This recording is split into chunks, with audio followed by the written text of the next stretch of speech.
दोस्तों, ये कहानी पूरी तरह से काल्पनिक है। इसका किसी भी स्थान, व्यक्ति या घटना से कोई संबंध नहीं है। ये कहानी सिर्फ और सिर्फ मनोरंजन और समाज में जागरूकता फैलाने के लिए बनाई गई है। शादी, एक इश्क की शुरुआत। इस कहानी का आज हम देखने वाले हैं एपिसोड नंबर 2। इस कहानी के पिछले एपिसोड में हमने देखा था कि काव्या दुल्हन बनी मंडप में बैठी थी और अचानक मंडप में कुछ गुंडों ने हमला कर दिया, जिससे उसका दूल्हा अर्जुन बुरी तरह से घायल हो जाता है। और आनन फानन में काव्या की शादी अर्जुन के छोटे भाई आदित्य के साथ हो जाती है। अब देखते हैं कि इस कहानी में आगे क्या होने वाला है। आदित्य बेड को खाली देखकर बेचैन सा हो जाता है। वो कमरे के चारों ओर देखने लगता है। तभी उसकी नज़र सोफे पर सो रही काव्या पर पड़ती है। काव्या को इस तरह से सोफे पर सोता देखकर आदित्य को बहुत अजीब सा लगता है। काव्या सोफे पर बिल्कुल भी कंफर्टेबल नहीं थी, लेकिन फिर भी सो रही थी। आदित्य कुछ सोचते हुए उसकी ओर बढ़ता है। बढ़ तो जाता है, लेकिन काव्या को ना ही नींद से उठाने की हिम्मत हो रही थी और ना ही खुद उठाकर उसे बेड पर लिटाने की हिम्मत हो रही थी। वो बहुत देर तक काव्या को देखकर हार मानकर वॉशरूम जाता है और फ्रेश होकर खुद बेड पर लेट जाता है। उसकी नज़रें बार बार सोफे पर सो रही काव्या की तरफ ही खींची जा रही थीं। आदित्य ना चाहते हुए भी काव्या की तरफ करवट लेता है और उसे देखने लगता है। एक अजीब सा एहसास था जो काव्या के देखते ही उसे होता है, लेकिन वो एहसास को अपने हाथों से ही ख़त्म कर रहा था। एहसास को ख़त्म करने की कोशिश करते हुए वो काव्या की तरफ पीठ करके अपनी आंखें बंद कर लेता है। कुछ ही देर में वो नींद की आगोश में चला जाता है।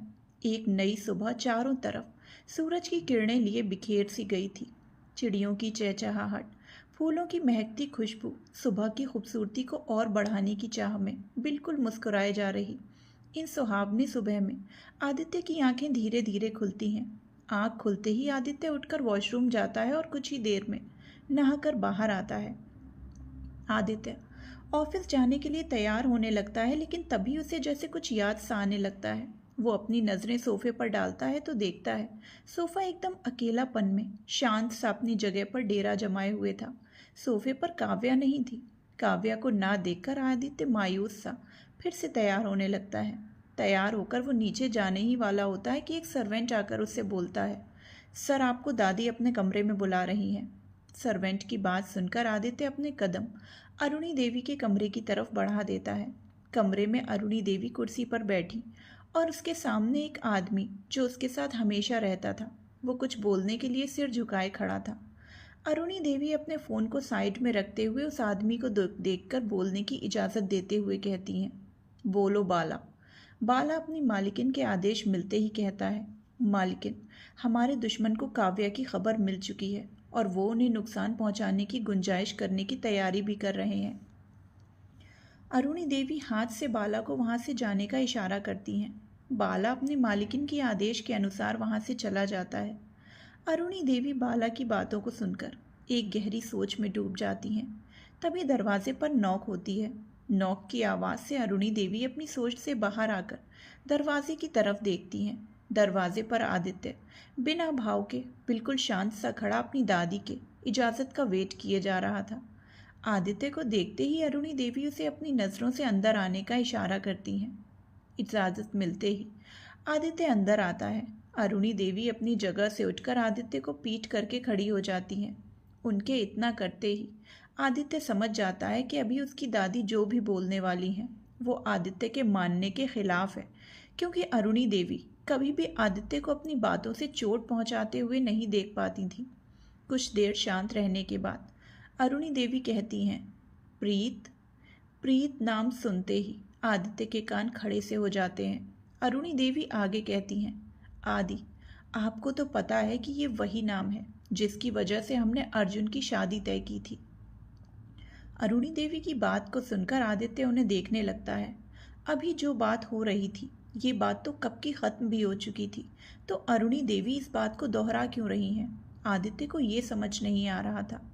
अरुणी देवी फिर से कहती हैं, और हमने आपको ये जिम्मेदारी सौंपी थी कि ये नाम इस घर पर बिल्कुल भी पहुंचना नहीं चाहिए। फिर थोड़ा रुक कर, और आपने वो जिम्मेदारी को पूरा भी किया। हमें आप पर नाज है कि आप हर एक जिम्मेदारी को बहुत अच्छे से निभाते हैं। अरुणी देवी अब आदित्य की तरफ मुड़ती हैं तो देखती हैं आदित्य बहुत असमंजस में बस उन्हें देखे जा रहा है। आदित्य को ऐसे देखकर अरुणी देवी आगे की बोलती बातों को सोचकर फिर से आदित्य को पीट करके खड़ी हो जाती हैं। फिर कहती हैं, लेकिन आज हम आपसे एक ऐसी जिम्मेदारी को सौंपना चाहते हैं जिसकी जिम्मेदारी पहले से ही किसी और ने आपको सौंप दी है। आदित्य को तो कुछ समझ ही नहीं आता कि उसकी दादी किस जिम्मेदारी की बात कर रही हैं। आखिर ऐसी कौन सी जिम्मेदारी है जो आदित्य को पहले ही किसी ने दी है और उसे पता ही नहीं। दादी की बातों को सुनकर आदित्य काफ़ी सोच में पड़ जाता है और काफ़ी गहराई से अपने भूली हुई जिम्मेदारियों को याद करने की कोशिश करने लगता है। कोशिश तो काफ़ी कर रहा था, लेकिन उसे ना कोई जिम्मेदारी याद आ रही थी और ना ही कुछ और। तभी उसे फिर से अरुणी देवी की आवाज़ आती है। हमें पता है शायद आपको याद नहीं है, लेकिन आदि आपसे हम यही कहना चाहेंगे कि आप इस जिम्मेदारी को कभी ना भूलें। अब आदित्य से बिल्कुल भी रहा नहीं जाता, इसीलिए वो अपनी दादी से पूछ ही लेता है, दादी आप किस जिम्मेदारी की बात कर रही हैं। आदित्य का इस तरह सवाल करने से अरुणी देवी आदित्य की तरफ मुड़कर उसकी आंखों में देखते हुए कहती हैं, हम उस जिम्मेदारी की बात कर रहे हैं जिसे हमने आपकी बिना इजाज़त से आपको सौंप दी। हम उस जिम्मेदारी की बात कर रहे हैं जिसे मैंने मेरी जान से ज़्यादा अच्छी दोस्त को बिना सोचे वादा दे दिया। हम उस जिम्मेदारी की बात कर रहे हैं जिसके साथ ना चाहते हुए भी आपका रिश्ता जुड़ चुका है। हम उस जिम्मेदारी की बात कर रहे हैं जो अर्जुन लेने वाले थे। हम उस जिम्मेदारी की बात कर रहे हैं जो हमेशा के लिए सिर्फ और सिर्फ आपकी हैं। अरुणी देवी आदित्य को एक एक करके उसकी सारी जिम्मेदारी से आदित्य को परिचय कराते हुए कह देती हैं। वहीं आदित्य को जैसे अब सब कुछ समझ आने लगा हो, वो अपनी दादी से नज़रें फेर लेता है। वो कभी भी उस जिम्मेदारी को नहीं लेना चाहता था जो उसके भाई अर्जुन की थी। वो अपने भाई की किसी भी हक पर अपना हक बिल्कुल नहीं जमाना चाहता था। दादी जिस जिम्मेदारी की बात कर रही थी वो कभी भी उसे अपना नहीं सकता था। वो बिल्कुल सुन्न सा पड़ जाता है। वो अपनी दादी के कहे को कभी टाल नहीं सकता था और ना ही अपने भाई के हक को छीनना चाहता था। वो बिल्कुल बीच में फंस चुका था। अगर वो दादी की बात मानकर अपने कदम आगे कर लेता है तो अर्जुन को ठेस पहुंचेगी, और अगर दादी की बात ना मानकर अपने कदम पीछे कर लिए तो दादी को ठेस पहुंचेगी, और आदित्य दोनों को ही ठेस नहीं पहुंचाना चाहता था। आदित्य अपनी किस्मत की लकीरों में इस तरह से उलझ गया कि उसे ना तो आगे जाने का रास्ता दिखाई दे रहा था और ना ही पीछे जाने का। बिल्कुल अंधेरा सा छा चुका था। आदित्य अपनी ही उधेड़बुन में था कि तभी उसे हिम्मत देने के मकसद से किसी का हाथ महसूस होता है। वो जब पीछे मुड़कर देखता है तो ये हाथ अरुणी देवी का होता है। वो अपनी आंखों में भरोसा लिए कहती हैं, आदि हम जानते हैं कि आपको किसी के साथ रिश्ते में नहीं बंधना था, लेकिन आप सच मानिए हमारा इरादा आपको ठेस पहुंचाने का बिल्कुल नहीं था और ना ही है।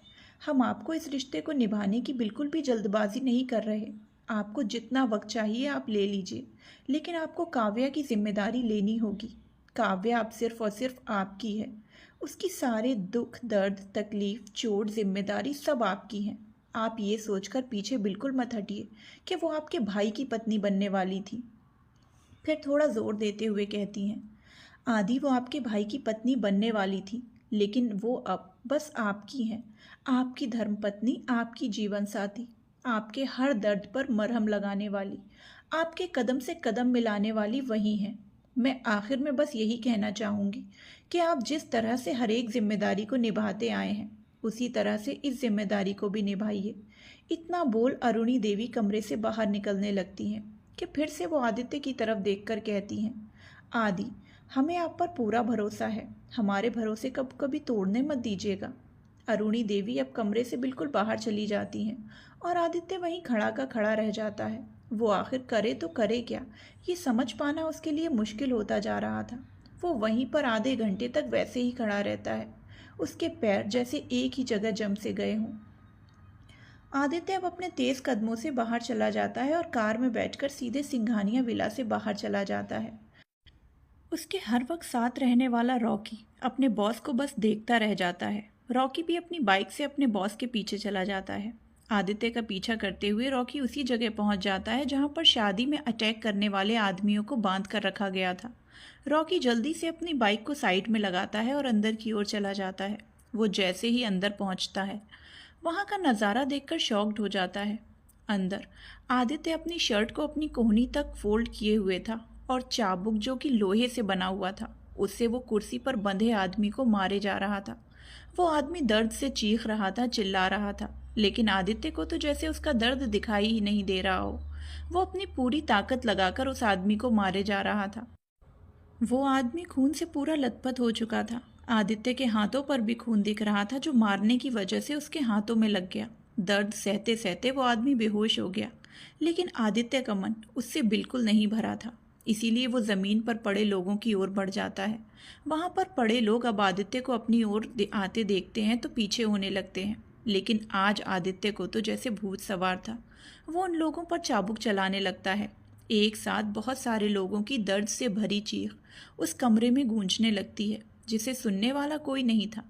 आदित्य अपनी दादी की बातों को याद करके बहुत ज़्यादा परेशान हो गया। उसे समझ ही नहीं आ रहा था कि आखिर वो अपनी दादी की बातों को कैसे माने। वो अपने ही भाई से उसका प्यार कैसे छीन सकता है। वैसे तो आदित्य को पता था कि अर्जुन को काव्या पहली नज़र में ही पसंद आ गई, लेकिन उससे प्यार, आदित्य को ऐसा लगता है कि अर्जुन को पहली नज़र में ही काव्या से प्यार हो गया। शायद ये सच भी हो। अब ये बात तो अर्जुन ही बता सकता था, लेकिन वो इस समय ये बताने की हालत में ही नहीं था। लेकिन जो भी हो, अर्जुन काव्या की फोटो को देखकर उससे शादी करने के लिए काफ़ी उत्सुक था, जो सभी घर वालों को पता था। वैसे तो आदित्य अर्जुन से भी ना के बराबर ही बात करता था, लेकिन उसे घर की हर एक चीज़ के बारे में पता होता था। कौन क्या खाता है, कितने बजे सोता है, कब जागता है, किसे क्या पसंद है, किससे बात करता है। ये सब चीज़ें किसी को पता हो या ना हो, लेकिन आदित्य को पता होती हैं। आदित्य को ये तो पता था कि अर्जुन की किसी लड़की से शादी हो रही है, लेकिन किससे ये नहीं पता था, और ना ही उसने जानने में कोई इंटरेस्ट था। वो हमेशा लड़कियों से ख़ास दूरी बनाए रखता। आज तक उसने काव्या के सिवाय किसी अनजान लड़की को गलती से छुआ तक नहीं था। वो काव्या को भी ना छूता, लेकिन शायद किस्मत के इस खेल में वो नाकाम सा हो गया।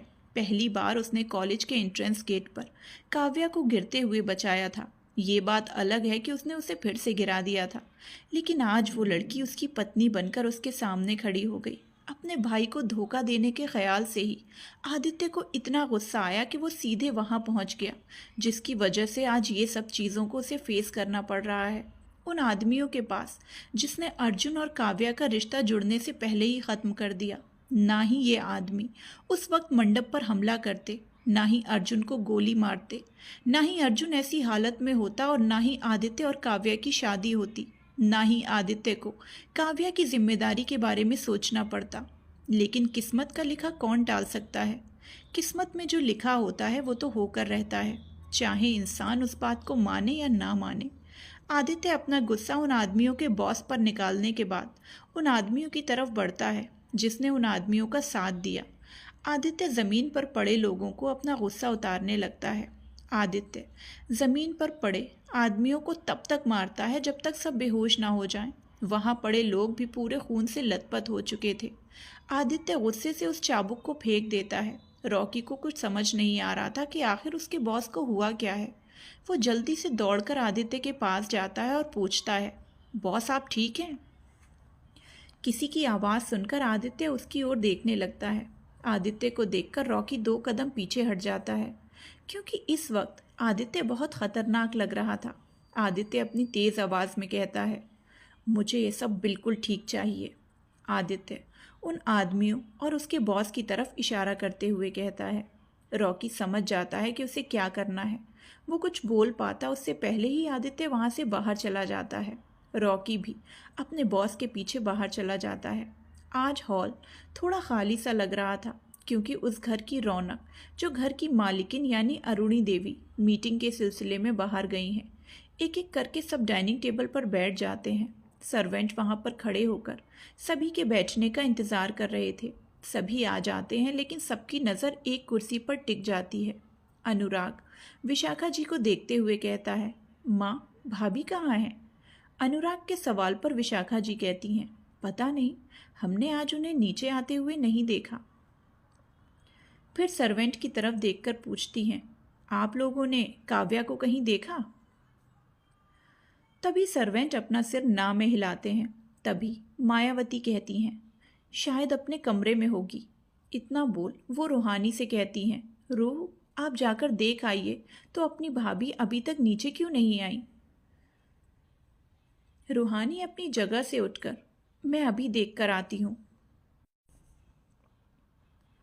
रूहानी के जाते ही सबकी नज़र उधर ही रहती है। रूहानी सीढ़ियों से ऊपर चढ़कर आदित्य के रूम के पास जाकर डोर नॉक करती है। एक दो बार नॉक करने पर भी जब अंदर से कोई आवाज़ नहीं आती तो रूहानी बुलाने लगती है, भाभी भाभी। लेकिन इस बार कमरे से कोई आवाज़ नहीं आती तो रूहानी हार मानकर दरवाज़ा खोलकर अंदर चली जाती है। रूहानी पूरे कमरे में अपनी नज़रें फैलाते हुए काव्या को ढूंढने लगती है, लेकिन उसे काव्या कहीं नहीं दिखती। रूहानी वॉशरूम की तरफ बढ़ते हुए कहती है, भाभी क्या आप वॉशरूम में हो? पर उसका भी कोई फ़ायदा नहीं। इस बार भी उसे कोई जवाब नहीं मिलता तो वो वॉशरूम के दरवाजे पर नॉक करने लगती है, लेकिन दरवाज़ा खुला होता है। रूहानी वॉशरूम में भी अपनी नज़रें डालती है, लेकिन उसे काव्या वहाँ भी नहीं दिखती। रूहानी अब अपने आप से कहती है, कमरे में नहीं है, वॉशरूम में नहीं है, तो भाभी कहाँ चली गई? ये बोलते हुए वो कमरे से बाहर चली जाती है। रूहानी बहुत खोई हुई सीढ़ियों से नीचे उतरती है और डाइनिंग टेबल के पास आती है। रूहानी को बिना काव्या के आते देख सब उसे देखने लगते हैं। विशाखा जी पूछती हैं, क्या हुआ रूह, काव्या कहाँ है? रूहानी आदित्य के कमरे की तरफ देखते हुए, पता नहीं बड़ी माँ, भाभी तो कमरे में नहीं है। पृथ्वीराज कुछ सोचते हुए कहते हैं, ऐसा भी तो हो सकता है माँ काव्या को अपने साथ लेकर गई हो। पूरा विश्वास तो नहीं, लेकिन सबको थोड़ी तसल्ली मिलती है। तो सभी पृथ्वीराज की बातों को सुनकर शांत हो जाते हैं और अपना ब्रेकफास्ट करने लगते हैं। ब्रेकफास्ट होते ही पृथ्वीराज और अमरजीत ऑफिस के लिए निकल जाते हैं। सौरभ भी सुबह ही छोटा सा केस की वजह से हॉस्पिटल चला गया। रूहानी, रूमानी और रूहान कॉलेज के लिए निकल गए और अनुराग अकेलेपन की वजह से अर्जुन के पास चला गया। अनुराग की भी अभी तक कॉलेज कंप्लीट नहीं हुई है, लेकिन अब वो हॉलीडे पर है। वैसे भी उसे पढ़ाई में कोई दिक्कत नहीं होती और कॉलेज तो सिंघानिया परिवार का था, जिसकी वजह से उसे अपने सिलेबस कंप्लीट करने में कोई परेशानी भी नहीं होती। तीनों ही भाई पढ़ाई में बहुत अच्छे थे। अनुराग अर्जुन के चेहरे को देखकर उदास होते हुए कहता है, भाई आप प्लीज़ जल्दी से लौट आओ। मुझे पता है आपको नई चीज़ों को देखना बहुत पसंद है और आपका जब तक मन नहीं भरता आप उसे ही देखने लगते हैं। लेकिन भाई आपको तो पता है कि मैं आपसे बात किए बिना नहीं रह सकता, तो फिर आप अकेले उस दुनिया में क्या कर रहे हैं? ये सब बोलते बोलते अनुराग की आंखें नम हो जाती हैं। वो आगे बोलता है, प्लीज़ भाई इस दुनिया में लौट कर आ जाइए ना, आपके बगैर मन नहीं लग रहा। आपको तो पता है आप ही मेरे प्यारे भाई हो। फिर थोड़ा सोचते हुए मुंह बनाकर कहता है, और आपसे जो छोटा है वो तो जैसे इंसान ही नहीं है। वो आपकी तरह मुझसे बिल्कुल बात नहीं करता, ना मेरे साथ कोई मस्ती मजाक करता है, बिल्कुल मशीन की तरह है वो। इतना बोलकर वो फिर से अर्जुन को देखकर कहता है, भाई मैं आपके भाई की बुराई कर रहा हूँ और आप कुछ नहीं बोल रहे। हमेशा की तरह बोलिए ना कि अनुराग आदि के बारे में मैं एक भी बुरा शब्द नहीं सुनूंगा। बोलिए ना भाई। अब अनुराग काफ़ी ज़ोर ज़ोर से शिकायतें करने लगता है। अनुराग शिकायत तो कर रहा था, लेकिन ये बात उसे भी पता थी कि अर्जुन उसके ना तो किसी सवाल का जवाब देगा, ना ही उससे बात करेगा और ना ही उसे देखेगा। वहीं दरवाजे पर खड़ी विशाखा जी अनुराग की हर एक शिकायतों को सुन रही थी। इसकी भनक अनुराग को भी ना थी। अनुराग की बातों को सुनकर विशाखा जी की ममता से भरी आंखों से आंसू बहने लगते हैं। वो अपने तीनों ही बेटों से अपनी जान से भी ज़्यादा प्यार करती थी।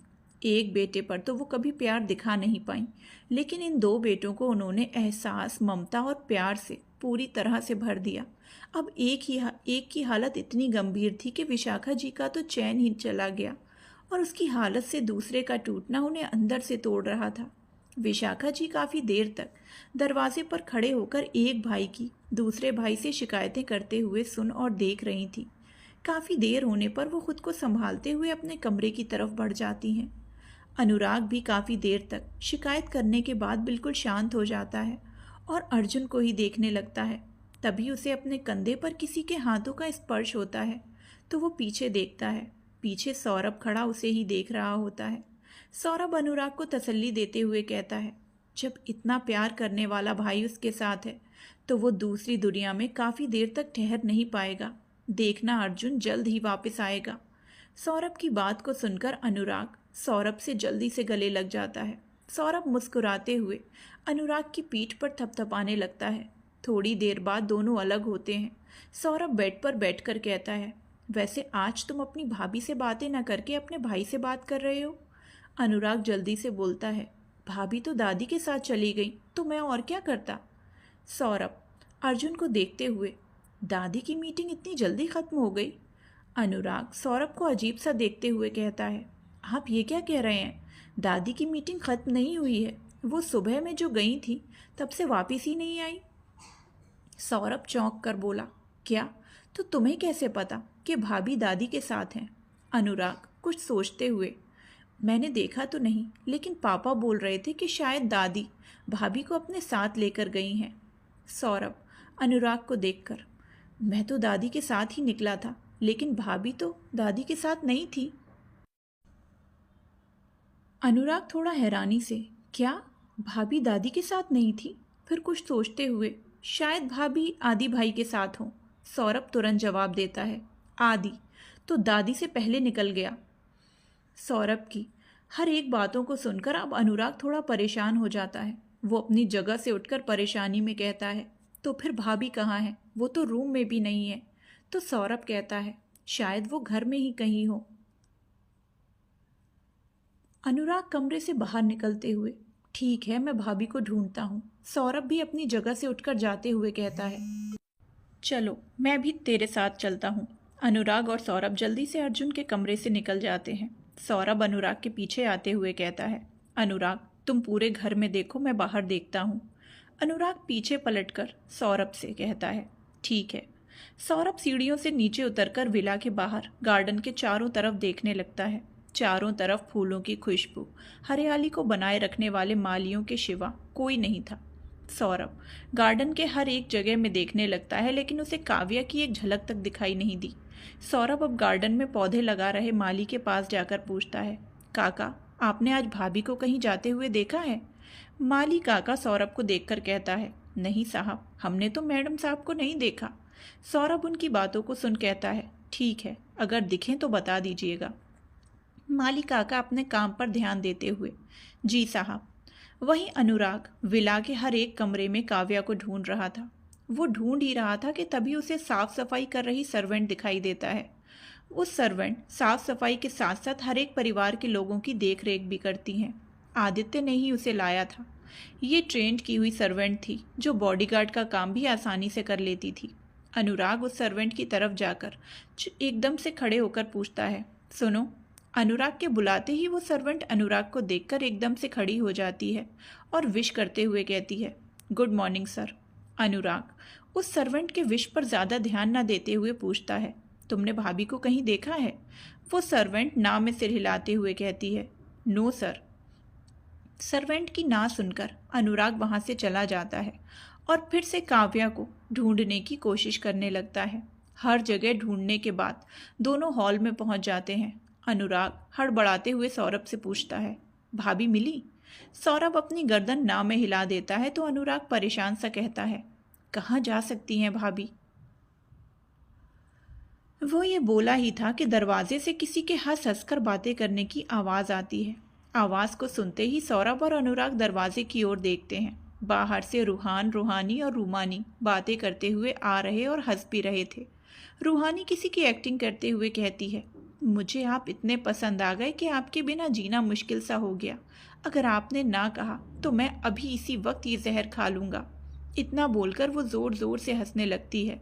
फिर आगे कहती है, कॉलेज में एक से एक नमूने देखने को मिलते हैं। बड़ा आया जहर खाने वाला। अगर मैं होती ना तो मैं उसे जहर के तालाब में ही ढकेल देती। तीनों अपनी बातों में इतने गुम हो गए कि उन्हें अनुराग और सौरभ के वहाँ होने का आभास ही नहीं हुआ। वहीं अनुराग और सौरभ अभी भी परेशान सा वहाँ खड़े हुए तीनों को ही देख रहे थे। तभी अचानक से बातें करते करते रूहानी की नज़र अनुराग पर पड़ती है। रूहानी अनुराग को देखते ही उसकी ओर बढ़कर थोड़ा हंसते हुए कहती है, आपको पता है भाई, आज कॉलेज में हमने नमूनों को देखा। वो इतना बोलते ही वो अनुराग और सौरभ के चेहरों पर गौर करती है, जिससे वो बोलते बोलते रुक जाती है। दोनों को यूँ परेशान देखकर रूहानी पूछती है, क्या हुआ भाई, आप दोनों इतने परेशान क्यों हैं? अनुराग जल्दी से बोलता है, भाभी कहीं नहीं मिल रही। अनुराग की बात सुनकर रूहान और रूहानी और रूमानी हैरानी से उसे देखने लगते हैं। रूहानी हैरानी से कहती है, भाभी नहीं मिल रही का क्या मतलब? भाभी तो दादी के साथ है ना? सौरभ झट से कहता है, नहीं। सुबह से शाम हो चुकी थी लेकिन काव्या की कोई खबर ही नहीं। अब तक सारे घर वालों को ये बात पता चल चुकी थी कि काव्या गायब है। सभी परेशान सा हॉल में बैठकर अरुणी देवी के आने का इंतजार कर रहे थे। काव्या के ना मिलने की बात बताने के लिए अनुराग ने अपनी दादी को कॉल किया लेकिन उन्होंने कॉल पिक नहीं की। आदित्य को भी बताने के लिए कॉल किया था लेकिन आदित्य ने भी कॉल रिसीव नहीं किया। सबको ये बात काफ़ी हद तक पता थी कि आदित्य ऑफिस के समय अपनी दादी के अलावा किसी के कॉल को आंसर नहीं करता था। सभी लोगों ने जितना हो सकता था उन्होंने हर कोशिश कर ली लेकिन काव्या का कोई अता पता ही नहीं था। अब सभी को इंतज़ार था तो सिर्फ अरुणी देवी के आने का। होटल के एक कमरे में एक लड़की की सिसकियां गूंज रही थीं। आह, थोड़ा धीरे। वही लड़का जितना लड़की धीरे बोल रही थी उतना ही अपनी गति को बढ़ाए जा रहा था। लड़की की सिसकियां उसे बेकाबू किए जा रही थी। वो लड़का लड़की की गर्दन पर किस करते हुए बाइट करने लगता है। लड़की लड़के के बालों पर हाथ रखकर घुमाए जा रही थी। लड़का लड़की के चेस्ट को हाथ से पकड़कर दबाने लगता है। लड़के के ऐसा करते ही लड़की की आह निकल जाती है। अब लड़का लड़की के ऊपर से हटकर बगल में लेट जाता है तो लड़की उस लड़के के ऊपर बैठकर अपना कमर हिलाने लगती है। लड़का तो लड़की के हिलते चेस्ट को देखे जा रहा था। लड़की की गति धीरे धीरे कम होने लगती है तो लड़का उस लड़की को झटके से लिटाकर खुद ऊपर आकर उस लड़की के अंदर झटके से एंटर हो जाता है। लड़का अपनी गति को बहुत तेज कर देता है जिससे लड़की की सिसकियां और ज़्यादा सुनाई देने लगती हैं। काफ़ी देर तक भी जब लड़का अपनी स्पीड को कम नहीं करता तो लड़की उसे रोकने लगती है। वो लड़का गुस्से से अपनी स्पीड और बढ़ाते हुए कहता है, चुपचाप लेटी रहो, तुम्हें मुझे रोकने का कोई हक नहीं है। लड़की मजबूरन ऐसी ही लेटकर उस लड़के को अपनी मर्जी करने देती है। कुछ वक्त में कमरे में सिसकियों के अलावा एक आवाज़ बजती है। ये फ़ोन लड़के का होता है। वो लड़की से अलग होकर अपना फ़ोन उठाता है। उधर से, सर आपने जो इन्फॉर्मेशन निकालने के लिए कहा था वो मिल गई। उधर की बात सुनकर लड़का अपने कपड़े पहनते हुए कहता है, मैं आ रहा हूँ। इतना बोलते ही वो कॉल कट कर देता है। लड़का अपने कपड़े पहनकर जैसे ही बाहर जाने वाला होता है, लड़की घबराते हुए कहती है, सर मेरी जॉब। लड़की के कहते ही लड़का उसको देखकर अजीब सा मुस्कुराते हुए कहता है, जॉब? कैसी जॉब? लड़की गिड़गिड़ाते हुए कहती है, सर प्लीज़ ऐसा मत कहिए, वो मेरे जीने की इकलौती वजह है। लड़का ज़ोर ज़ोर से हंसते हुए कहता है, अब वजह ही नहीं रही तो तुम जीकर क्या करोगी? इतना बोलते ही वो बंदूक निकालकर लड़की को शूट कर देता है और कहता है, आई हेट वीक गर्ल्स। इतना बोलकर वो कमरे से बाहर निकल जाता है और अपने बॉडीगार्ड को इशारे से अंदर भेज देता है। बॉडीगार्ड अंदर आकर देखते हैं तो बेड पूरा खून से सन चुका था। लड़की के शरीर पर एक भी कपड़ा नहीं होता और वो मर चुकी थी। बॉडीगार्ड उसे चादर से लपेटकर उठाते हुए बाहर ले जाते हैं और उस कमरे को पहले की तरह बिल्कुल साफ बना देते हैं। वहीं सिंघानिया विला के हॉल पर सभी परेशान सा बैठे हुए थे कि बाहर गाड़ी की आवाज़ सुनाई देती है। कुछ मिनटों में अरुणी देवी अपनी चाल से अपने रुतबे को दिखाते हुए हॉल के अंदर एंटर होती हैं। अरुणी देवी के आते ही सब खड़े हो जाते हैं। सबको यूं खड़े होते देख अरुणी देवी सभी के चेहरे को बड़े गौर से देखने लगती हैं। सबके चेहरे से परेशानी साफ झलक रही थी। उन सभी को यूं परेशान होता देख अरुणी देवी पूछती हैं, क्या हुआ? आप सब इतने परेशान क्यों हैं? अनुराग झट से अपनी दादी के पास आकर कहता है, दादी भाभी कहीं नहीं मिल रही हैं। दादी हैरानी से कहती हैं, क्या? अब रूहानी कहती है, हाँ दादी, भाभी सुबह से कहीं नहीं मिल रही हैं। अरुणी देवी अब थोड़ा परेशान होकर कहती हैं, और आप लोग मुझे अब बता रहे हो? अनुराग मायूसी से कहता है, मैंने आपको बहुत सारे कॉल्स किए लेकिन आपने रिसीव नहीं किया। यहाँ तक कि मैंने आदि भाई को भी बहुत सारे कॉल्स किए लेकिन उन्होंने भी कॉल रिसीव नहीं किया। अरुणी देवी अनुराग की बात सुनकर अपना फ़ोन से आदित्य को कॉल करके बुलाती हैं और खुद सोफे पर बैठकर सोचने लगती हैं कि आखिर काव्या कहाँ जा सकती है। तभी उन्हें कुछ याद आता है। वो वहाँ से उठकर बाला की तरफ देखकर कहती हैं, सीसीटीवी फुटेज। इतना बोलकर वो ऊपर जाने लगती हैं। तभी बाला आगे बढ़कर उनके पीछे जाने लगता है। सभी परिवार अरुणी देवी के पीछे जाने लगते हैं। वो सब अब एक बड़े से कमरे में पहुंच जाते हैं जहां पर बड़े बड़े कंप्यूटर लगे हुए थे। बाला आगे बढ़कर फुटेज को देखने लगता है। फुटेज में काव्या करीब 2 बजे उसी कमरे की तरफ आ रही थी। तभी रूमानी अचानक कहती हैं, भाभी तो इसी कमरे की तरफ आ रही हैं। कुछ देर तक फुटेज चलती है, उसके बाद सारे फुटेज बंद हो जाते हैं। अरुणी देवी सीरियस भाव में कहती हैं, इसका मतलब काव्या को सब पता था कि कौन कब क्या करता है। फिर परिवार के हर एक सदस्य की तरफ देखकर पूछती हैं, काव्या को कैसे पता चला कि 2 बजे यहाँ कोई नहीं होता। रूमानी घबराते हुए कहती है, दादी वो भाभी इस घर की सिक्योरिटी के बारे में पूछ रही थी तो घर के सदस्य होने के नाते मैंने उन्हें सब बता दिया। अरुणी देवी गुस्से से कहती हैं, बेवकूफ़ लड़की, एक बार तो मुझसे पूछती कि बताना है या नहीं। रूमानी डरते हुए अपनी माँ मायावती के पीछे छिपने लगती है। अरुणी देवी मायावती को वार्निंग देते हुए कहती हैं, माया, अपनी बेटी को अच्छे से समझा दो कि मेरी परमिशन के बिना कुछ ना करे। मायावती सिर झुकाए कहती है, जी माँ। अरुणी एक नज़र रूमानी को गुस्से से देखकर बाहर चली जाती हैं। बाला भी उनके पीछे चला जाता है। मायावती रूमानी के गाल को छूकर प्यार से कहती हैं, रूमा, आपको एक बार दादी से परमिशन लेना चाहिए था। रूमानी रोते हुए कहती है, पर माँ, मुझे थोड़ी पता था कि ऐसा कुछ हो जाएगा। अगर मुझे पता होता तो मैं कभी ये सब भाभी को नहीं बताती।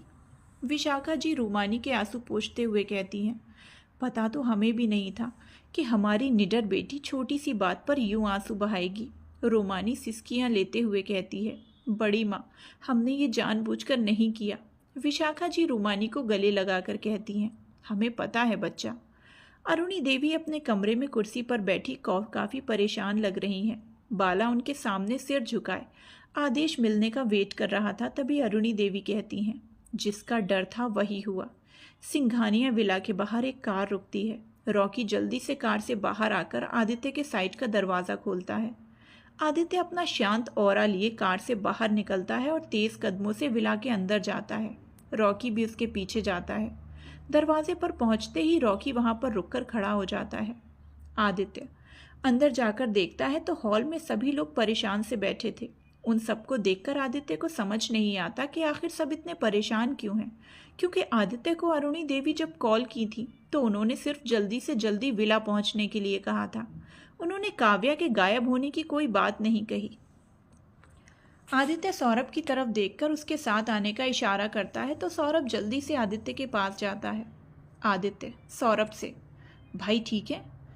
सौरभ आदित्य को हाँ में सिर हिला देता है और हड़बड़ाते हुए कहता है, लेकिन। आदित्य लेकिन सुनकर उसे देखने लगता है।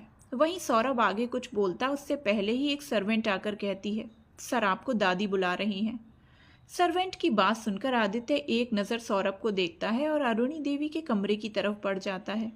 आदित्य अरुणी देवी के कमरे में जाकर दरवाजे पर नॉक करता है तो अरुणी देवी उसे अंदर आने को कहती हैं। अंदर अपनी दादी को परेशान देखकर आदित्य कहता है, क्या हुआ दादी, आपने मुझे इतनी जल्दबाजी में क्यों बुलाया? अरुणी देवी परेशानी से कहती हैं, काव्या गायब है। जैसे ही दादी ये बात कहती हैं तो वो हैरान हो जाता है और अचानक से उसके दिल में दर्द सा उठता है। उसके चेहरे पर परेशानी छलकने लगती है, लेकिन वक्त रहते ही आदित्य अपनी परेशानी को छुपा लेता है।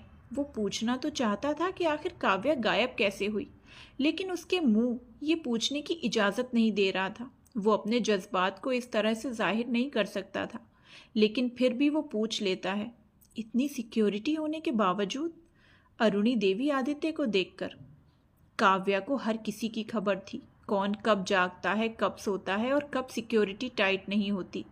ये सब फ़ायदा उठाते हुए वो घर से भाग गई। तभी बाहर से विशाखा जी आते हुए कहती हैं, लेकिन माँ, काव्या इस तरह से यहाँ से क्यों भाग गई? अरुणी देवी कहती हैं, डर और पछतावा। अरुणी देवी की बात सुनकर विशाखा और आदित्य हैरान रह जाते हैं। अरुणी देवी आगे कहती हैं, कावी ने मुझसे कहा था कि काव्या कभी भी अपनी वजह से दूसरों को तकलीफ में नहीं देख सकती। जैसे ही उसे अर्जुन की हालत के बारे में पता चला तो वो खुद को उसकी हालत की जिम्मेदार मानने लगी और इसके कारण हमारे और कोई तकलीफ ना मिले, इसी डर और पछतावे की वजह से वो भाग गई। मुझे पता तो था कि काव्या ज़रूर ऐसा कुछ करेगी, लेकिन इतनी जल्दी करेगी ये नहीं पता था। विशाखा ये सब सुनकर और परेशान हो जाती है और पूछती है, तो अब काव्या कहाँ पर है? अरुणी देवी अपनी जगह से उठकर कहती हैं, ये तो हमें भी नहीं पता।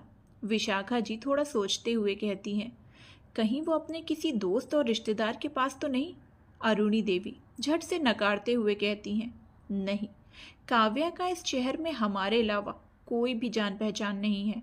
जहां अरुणी देवी और विशाखा जी बातें कर रहे थे, वहीं आदित्य बिल्कुल शांत खड़ा अपने फ़ोन पर अपने सारे बॉडीगार्ड्स को काव्या को ढूंढने का आदेश दे देता है।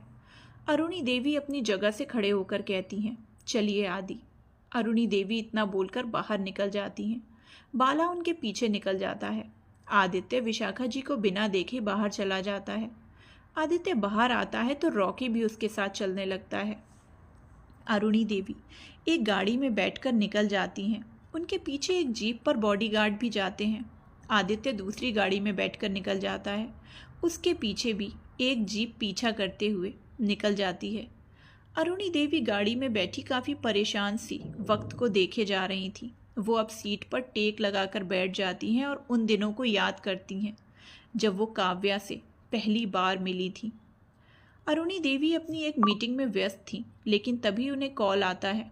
अननोन नंबर देखकर अरुणी देवी कॉल को रिसीव नहीं करती और साइलेंट करके फ़ोन को सामने रखकर मीटिंग पर ध्यान देने लगती हैं। लेकिन फ़ोन साइलेंट में रहने के बावजूद बार बार बजे जा रहा था। कुछ देर बाद मीटिंग ख़त्म होती है। मीटिंग ख़त्म होते ही वो जैसे ही फ़ोन का लॉक ओपन करके देखती हैं तो हैरान रह जाती हैं। फ़ोन पर पूरे 30 मिस्ड कॉल्स थे। अरुणी देवी जल्दी से उस नंबर पर डायल करती हैं।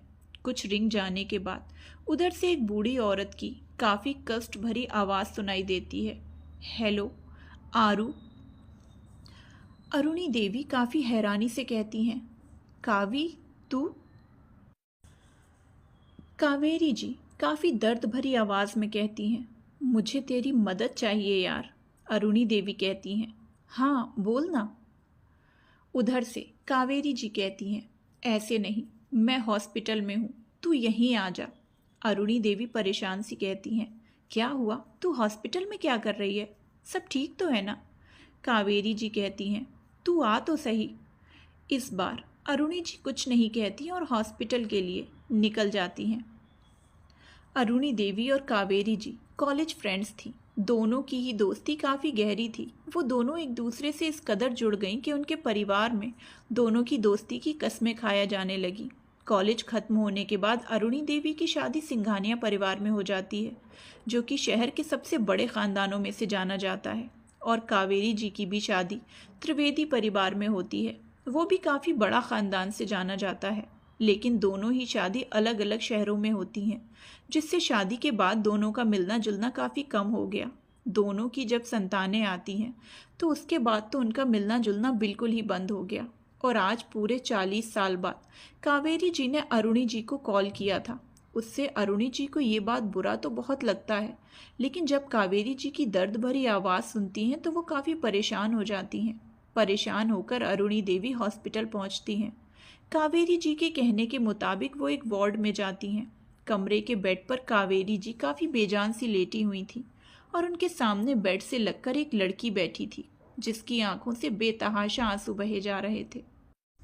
अरुणी देवी जल्दी से कावेरी जी के पास जाकर काफ़ी परेशान सी होकर कहती हैं, ये सब कैसे हुआ कावी? और तू इतने सालों से कहाँ थी? कावेरी जी अरुणी देवी को सामने देखकर मुस्कुराते हुए कहती हैं, आज भी तू वैसी की वैसी है, ज़रा भी नहीं बदली। सवाल का जवाब न देकर बात को बदलता देख अरुणी देवी थोड़ा गुस्से में कहती हैं, अपनी ये बकवास बंद कर और बता कि ये सब कैसे हुआ। अरुणी देवी को यूं गुस्सा करता देख कावेरी अपनी हालत के बारे में सब बता देती हैं। उसके बाद वो काव्या की तरफ इशारा करते हुए कहती हैं, ये मेरी पोती है काव्या। काव्या का नाम लेने पर अरुणी देवी की नज़र काव्या पर ठहर जाती है, लेकिन काव्या अब भी नज़रें झुकाए रोए जा रही थी। कावेरी जी अरुणी देवी का एक हाथ को पकड़कर कहती हैं, मेरे पास कल तक का ही वक्त है, मुझे आखिरी बार अपनी पोती को सुहागन के रूप में देखना है। कावेरी जी की ऐसी बातें सुनकर अरुणी बिल्कुल हैरान सी रह जाती हैं और उसे डांटते हुए, चुप कर, तुझे कुछ नहीं होगा, मैं तेरा इलाज अच्छे डॉक्टर से कराऊंगी। कावेरी जी थोड़ा मुस्कुराकर कहती हैं, अब इस सब का कोई फ़ायदा नहीं है, तू बस वादा कर कि तू मेरी पोती को सुहागन के रूप में मुझे दिखाएगी। उनकी बातें सुनकर अरुणी जी काफ़ी दंग रह जाती हैं, जो कावेरी जी भी देख पा रही थी। अरुणी देवी काफ़ी सोचने के बाद कहती हैं, ठीक है, मैं तुम्हारी पोती की शादी अपने पोते से करवाऊंगी। उनकी बात सुनकर कावेरी जी के दिल में एक सुकून सा मिलता है, लेकिन तभी अचानक चुप्पी धारण की हुई काव्या बोल पड़ती है, मुझे कोई शादी नहीं करनी। कावेरी जी थोड़ा इमोशनल होकर कहती हैं, काव्या, आप मेरी आखिरी ख्वाहिश भी पूरी नहीं करेंगी। काव्या हड़बड़ाते हुए कहती है, लेकिन दादी। इतना बोलते ही कावेरी जी उससे मुंह फेर लेती हैं, तो काव्या सिर झुकाए कहती हैं, आप जैसा कहेंगी मैं वो सब करने के लिए तैयार हूँ। इतना बोलकर काव्या वहाँ से चली जाती है। उसको जाता देखकर कावेरी जी अरुणी देवी के हाथों को कसकर पकड़ते हुए कहती हैं, मुझसे वादा कर, मेरे जाने के बाद मेरी पोती का ख्याल रखेगी, क्योंकि मुझे उसके लिए बहुत फिक्र होती है।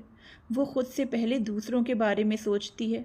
अगर उसे कभी लगा कि उसकी वजह से कोई तकलीफ में है तो वो खुद को उससे दूर कर लेती है। अरुणी देवी कावेरी जी के हाथों पर अपना हाथ रख विश्वास दिलाते हुए कहती हैं, वादा रहा, मैं काव्या का ख्याल उसकी दादी बनकर रखूंगी। वहीं अरुणी देवी की बातें सुनकर कावेरी जी मुस्कुरा देती हैं। अरुणी देवी अपने दिए हुए वादे को याद करने में बहुत देर तक गुम रहीं। उनकी गाड़ियां शहरों की हर जगहों में घूमने लगती हैं। अब तक पूरी रात हो चुकी थी, जिससे अरुणी जी काव्या के लिए और ज़्यादा परेशान होने लगती हैं। एक जगह पर अचानक आदित्य की कार अरुणी देवी की कार के बिल्कुल आगे आकर खड़ी हो जाती है। ड्राइवर जल्दी से गाड़ी को रोकता है तो अरुणी देवी बाहर देखने लगती हैं। आदित्य अपनी कार से उतरकर अरुणी देवी के पास आकर कहता है, दादी, काफ़ी रात हो चुकी है, मैंने अपने बॉडीगार्ड्स को हर जगह लगा दिया, हमें घर चलना चाहिए। आदित्य को काव्या से ज़्यादा अपनी दादी की फिक्र करता देख अरुणी देवी को थोड़ा बुरा लगता है, क्योंकि वो चाहती थी कि आदित्य अपनी दादी के सिवाय काव्या की फिक्र करे, लेकिन वो हाँ में सिर हिला देती हैं। उनके हाँ बोलते ही दोनों गाड़ियाँ फिर से सिंघानिया विला की तरफ मुड़ जाती हैं। विला पहुंचकर आदित्य कमरे में जाता है और पूरे कमरे को गौर से देखने लगता है। आज कमरा उसे बहुत खाली सा लग रहा था, काव्या के बिना बिल्कुल सूना सा लग रहा था। आदित्य अपने कमरे में टंगी हुई काव्या और खुद की तस्वीर देखने लगता है, जिसमें दोनों ही बिल्कुल नाखुश से दिख रहे थे। आदित्य उस तस्वीर को दीवार से निकालकर अपने हाथों में लेकर सोफे पर बैठ जाता है और तस्वीर को गौर से देखने लगता है। बहुत देर तक देखने के बाद वो काव्या के चेहरे पर हाथ फेरने लगता है, लेकिन उसका हाथ इस वक्त काफ़ी कांप रहा होता है। लेकिन अकेले में वो जैसे खुद के जज्बातों को काबू में नहीं रख पाता।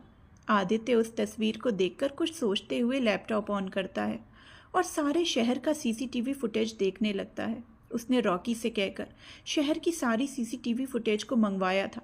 फुटेज देखते देखते रात के करीब 3 बज जाते हैं। आदित्य को एक भी ऐसी फुटेज नहीं मिलती जहां काव्या दिख रही हो।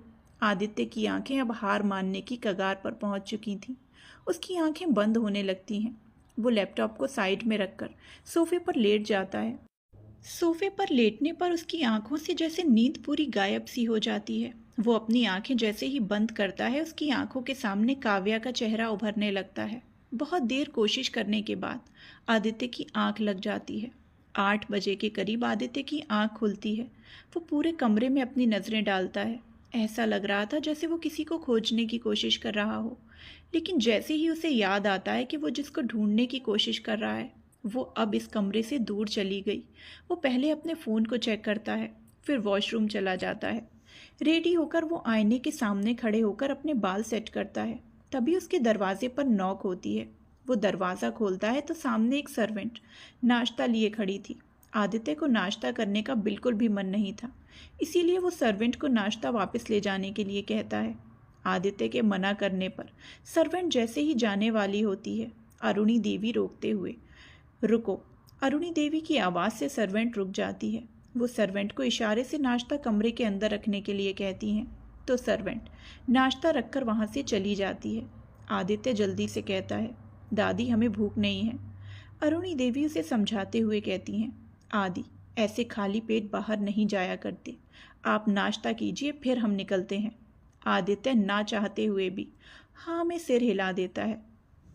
वहीं दूसरी ओर काव्या खोए हुए अंदाज में सड़क पर चलती जा रही है। ना उसे कोई मंजिल की तलाश है और ना ही किसी के साथ की। वो अपने होश में जैसे है ही नहीं। उसके पैर जहाँ उसे ले जाते वो वहीं अपने कदम बढ़ाती जाती। वो अपने दर्दों को सिमेट कर आदित्य से बहुत दूर जाने के ख्याल से अपना रास्ता तय किए जा रही थी।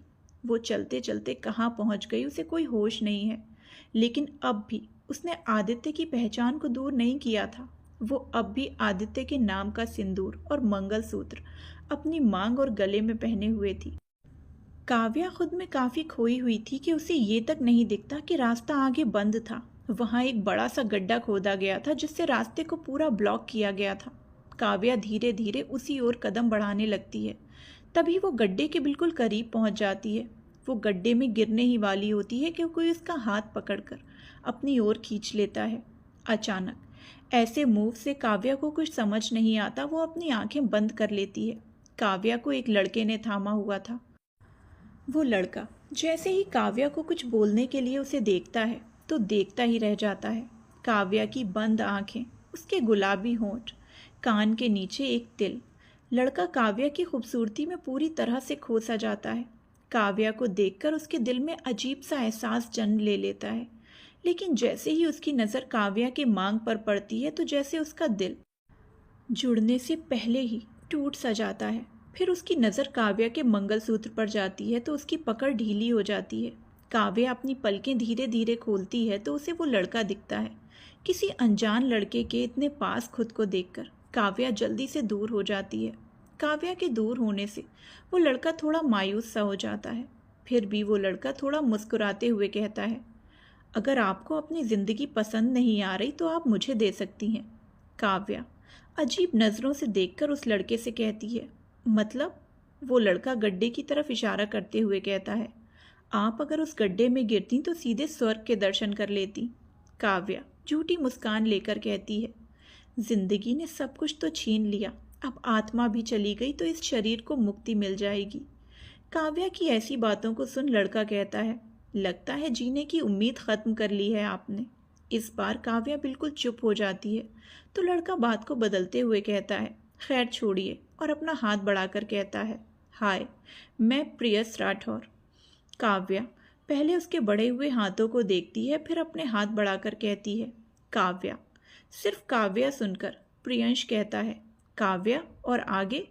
काव्या अब अपनी जगह से बढ़ते हुए कहती है, उसके आगे जिसने मुझे पहचान दी वो तो मुझे छोड़कर चले गए।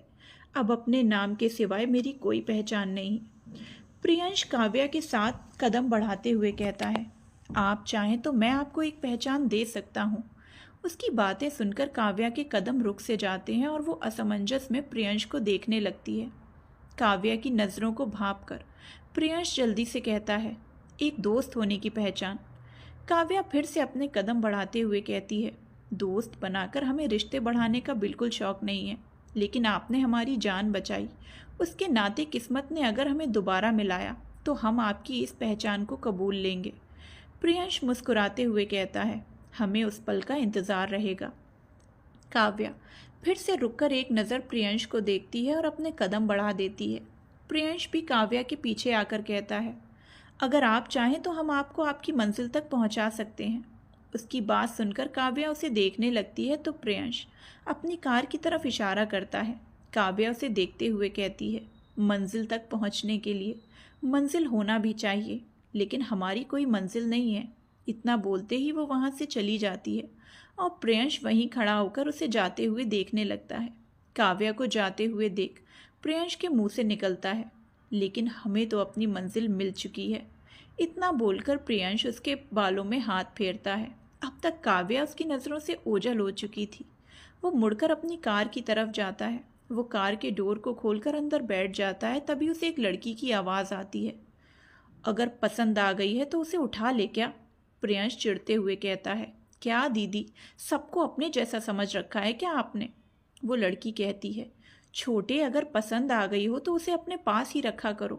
प्रियंश मुंह बनाते हुए कहता है, इसी डर से आपके प्यार ने शादी कर ली। वो लड़की थोड़ा सख्त होकर कहती है, शादी कर ली तो क्या हुआ, मैं उसकी शादी को तोड़कर उसे अपना बनाकर रखूंगी। प्रियंश उसे समझाते हुए कहता है, दीदी, प्यार किसी को पाना ही नहीं होता, कभी कभी किसी को खोना भी प्यार होता है। वो लड़की टॉन्ट मारते हुए कहती है, हाँ, प्यार तो दूर में खड़े होकर उसे जाते हुए देखना होता है। क्यों? फिर आगे प्रियंश को समझाते हुए कहती है, अगर प्यार तुम्हारे पास ही ना रहे तो उस प्यार का कोई मतलब ही नहीं रह जाएगा। इसीलिए जिससे तुम प्यार करते हो उसे अपने पास रखो, चाहे उसकी मर्जी से या ज़बरदस्ती से। प्रियंश कहता है, मतलब से अगर प्यार हो तो वो कोई प्यार की परिभाषा नहीं बल्कि एक मतलबी है, और जहाँ मतलब होता है वहाँ प्यार नहीं होता।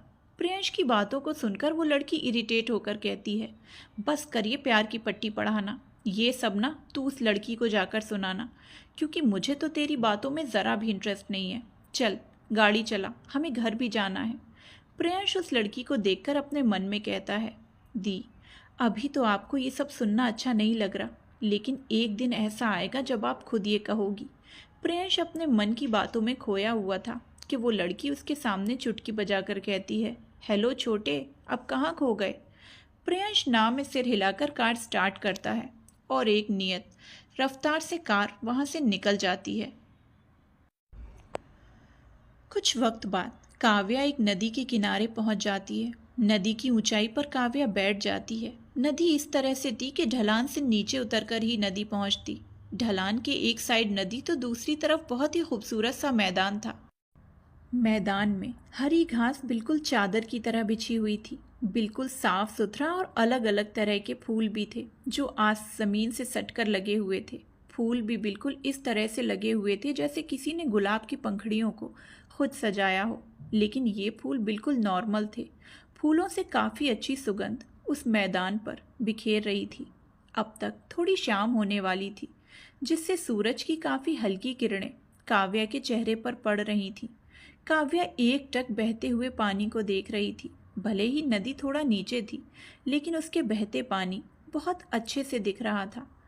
नदी का पानी काफ़ी ज़्यादा साफ होने के कारण नीचे तक की जगह दिख रही थी और तैरती हुई मछलियाँ भी दिख रही थीं। काव्या को ये सब देखकर बहुत सुकून सा मिलता है। वो याद तो सबको किए जा रही थी। भले ही काव्या सिंघानिया विला में ज़्यादा दिन नहीं रही, लेकिन फिर भी वो सभी लोगों से बहुत अच्छे से जुड़ चुकी थी।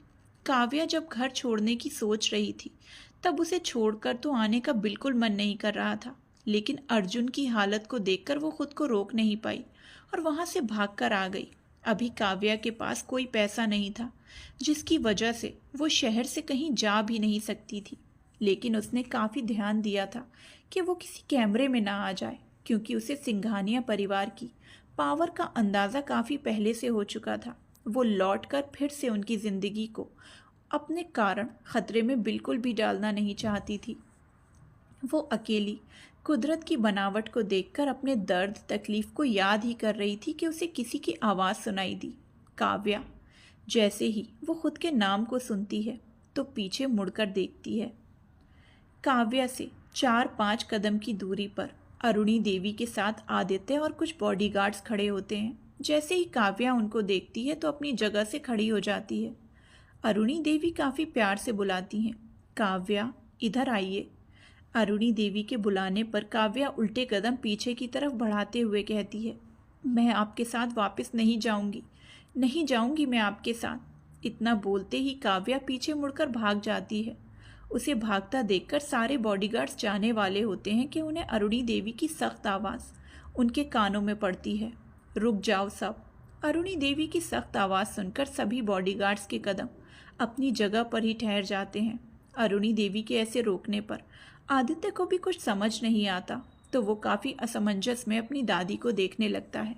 अरुणी देवी थोड़ी ऊंची आवाज़ में कहती हैं, आदि, आप काव्या को लेकर आइए, हम घर पर आप दोनों के आने का इंतज़ार करेंगे। इतना बोलकर वो सारे बॉडीगार्ड्स को अपने साथ आने का इशारा करती हैं और ख़ुद गाड़ी में बैठकर निकल जाती हैं। इस वक्त वहाँ पर रॉकी के सिवाय कोई नहीं था। आदित्य रॉकी को एक नज़र देखकर कार में बैठने के लिए कहता है और ख़ुद काव्या के पीछे चला जाता है। काव्या वापस जाने के ख्याल से डर कर बस बहुत दूर भागना चाहती थी। वो अपनी साड़ी को संभाले हुए बहुत तेज़ी से भागे जा रही थी। वो जब से भाग रही थी तब से उसने मुड़कर एक बार भी पीछे नहीं देखा था। काव्या भागते भागते काफ़ी ज़्यादा हाँफ रही थी। वो नदी के उसके साथ ही भागे जा रही थी। मैदान भी इतना बड़ा था कि ख़त्म होने का नाम ही नहीं ले रहा था।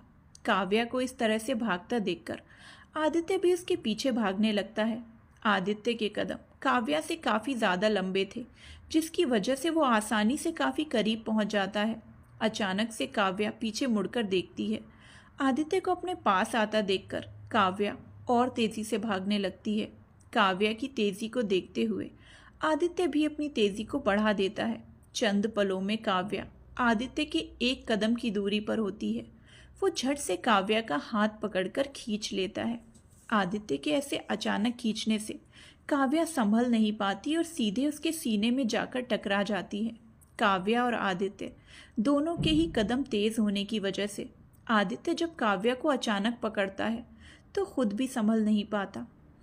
ना संभलने की वजह से आदित्य और काव्या नीचे गिर जाते हैं और क्योंकि वो जगह ढलान थी तो वो दोनों लुढ़कने लगते हैं। इस वक्त आदित्य का एक हाथ काव्या की कमर पर और दूसरा हाथ उसके सर के पीछे था। उसने काव्या के सिर के पीछे हाथ गिरने के बाद रखा ताकि उसे कोई चोट ना पहुंचे। काव्या ने डर से अपनी आंखें बंद कर ली और आदित्य की शर्ट को दोनों हाथों से कसकर पकड़े हुए थी। दोनों काफ़ी देर तक लुढ़कते रहते हैं, फिर एक जगह पर ठहर जाते हैं। दोनों इस कदर ठहर गए कि काव्या नीचे और आदित्य उसके ऊपर। रुकने की वजह से काव्या अपनी आंखें खोलकर देखती है तो आदित्य उसके बहुत करीब होता है। काव्या और आदित्य की नाक इस वक्त टच हो रही थी।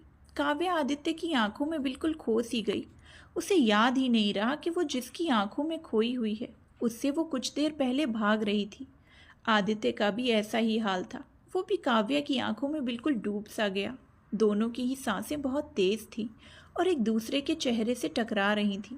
आदित्य और काव्या अपने पलों में इस कदर खो गए जैसे उनका वक्त वहीं ठहर सा गया हो। चारों तरफ का माहौल भी उनकी नज़दीकी का साथ दे रहा था। फूल जैसे उन दोनों को मुस्कुराए जा रहे, नदी के बहते पानी की आवाज़ जैसे दोनों के लिए गीत गा रही हो, सूरज की डूबती किरणें उन पर पड़कर एक अलग ही एहसास दे रही हों।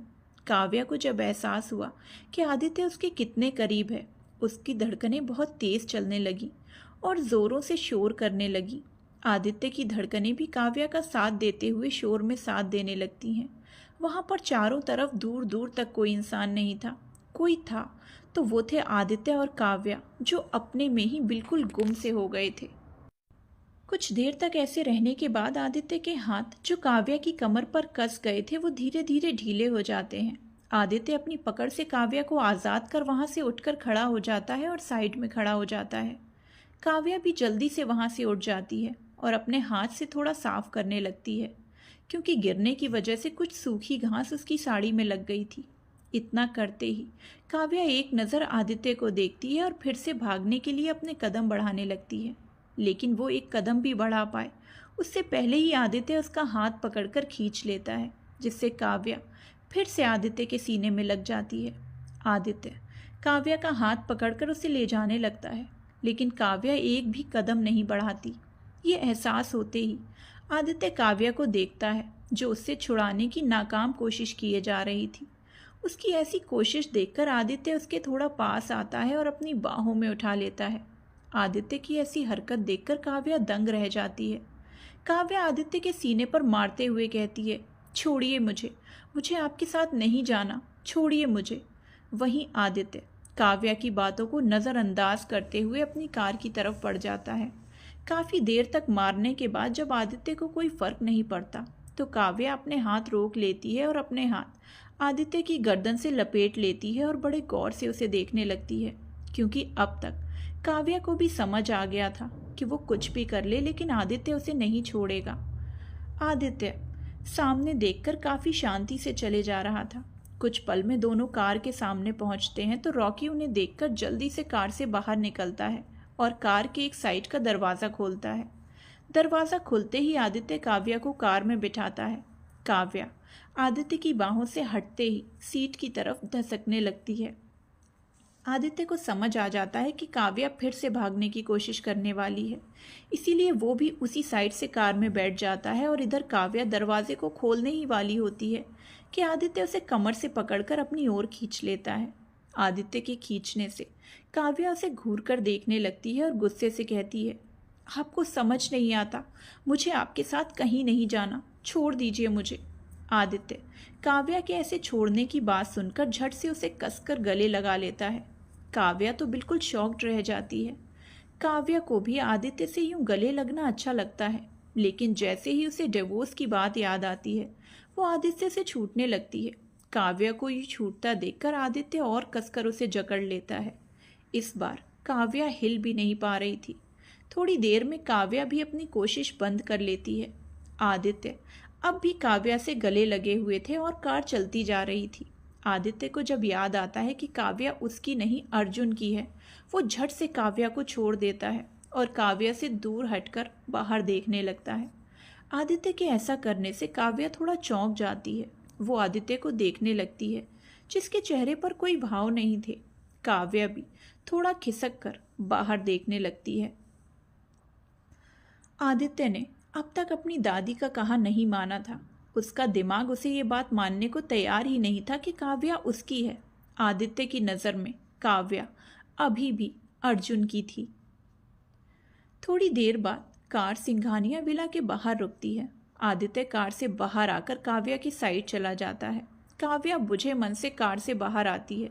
दोनों विला के अंदर जाते हैं। जैसे ही दोनों दरवाजे पर पहुंचते हैं, अनुराग काव्या को झट से अपने गले लगा लेता है और कहता है, भाभी आप कहाँ चली गई थी? अनुराग के ऐसा करने और कहने पर काव्या बुत बनकर खड़ी रह जाती है। वो सामने देखती है तो सारा परिवार उसे ही देख रहा होता है। अनुराग काव्या से अलग होकर काव्या का हाथ पकड़कर उसे अंदर ले आता है। अब विशाखा जी काव्या के पास आकर उसे गाल पर हाथ रखकर कहती हैं, काव्या आप ठीक तो है ना? काव्या उनके हाथों को झटकते हुए गुस्से से कहती है, मत कीजिए मुझसे इतना प्यार, मैं आप सभी के लिए सिर्फ और सिर्फ एक खतरा हूँ। काव्या के ऐसा कहने पर सभी लोग चौंक जाते हैं। सब लोग उसे हैरानी से देखने लगते हैं। आज काव्या अपने दिल में छुपे दर्द को बाहर निकाल रही थी। अरुणी देवी आगे आकर कहती हैं, काव्या आप कमरे में जाकर आराम कर लीजिए, काफ़ी थक गई होंगी। काव्या अरुणी देवी को हैरानी से देखती है और आगे कहती हैं, आप समझती क्यों नहीं, मैं जहाँ भी रहती हूँ वहाँ सिर्फ सर्वनाश होता है और कुछ नहीं। इतना बोलते बोलते उसकी आंखों से आंसू बहने लगते हैं और वो रोते हुए कहती है, मेरी वजह से मेरे माँ पापा मुझे छोड़कर चले गए और फिर दादी। फिर सबकी तरफ देखते हुए कहती हैं, और आपके बड़े बेटे अर्जुन की हालत भी तो सिर्फ मेरी वजह से ऐसी हुई है। आपने देखा नहीं, जब से मैंने आपके घर में कदम रखा तब से आपको सिर्फ दर्द ही मिला है। फिर थोड़ा रुककर अरुणी देवी को देखते हुए कहती हैं, दादी की तो आखिरी इच्छा यही थी ना कि मैं उनके सामने सुहागन के रूप में रहूं। उनकी इच्छा तो अब पूरी हो चुकी है, तो फिर आप मुझे यहाँ लेकर क्यों आई हैं? क्यों अपने परिवार को खतरे में डालना चाहती हैं? ऐसे ही रोते रोते काव्या फर्श पर बैठ जाती है और बड़बड़ाने लगती है, चले जाने दीजिए मुझे यहाँ से, मैं आपके लिए खतरे के सिवाय कुछ नहीं हूँ, सिर्फ खतरा हूँ। इतना बोलते बोलते काव्या बेहोश होकर फर्श पर गिर जाती है। काव्या को ऐसे देखकर सभी के दिल में एक अजीब सा दर्द उठता है। भले ही काव्या किसी भी रीज़न से इस परिवार से जुड़ी, लेकिन अब सभी उसे दिल से जोड़ चुके थे। अनुराग तो काफ़ी ज़्यादा काव्या से जुड़ चुका था। अपनी माँ के समान ही वो काव्या को समझता था। काव्या के फर्श पर गिरते ही अनुराग दौड़कर काव्या के पास जाता है और फर्श पर बैठकर काव्या को पकड़ लेता है। सौरभ भी काव्या के पास जाकर उसे चेक करने लगता है। सौरभ सबकी तरफ देखकर कहता है, ज़्यादा स्ट्रेस लेने की वजह से बेहोश हो गई हैं और शायद कल से भाभी ने कुछ खाया भी नहीं है, जिसकी वजह से ये बहुत वीक हो गई हैं। अरुणी देवी आदित्य से कहती हैं, आदि आप काव्या को लेकर कमरे में जाइए।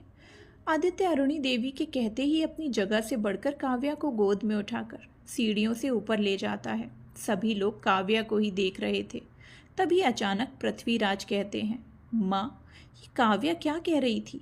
उसकी वजह से उनके माँ पापा की मौत हो गई।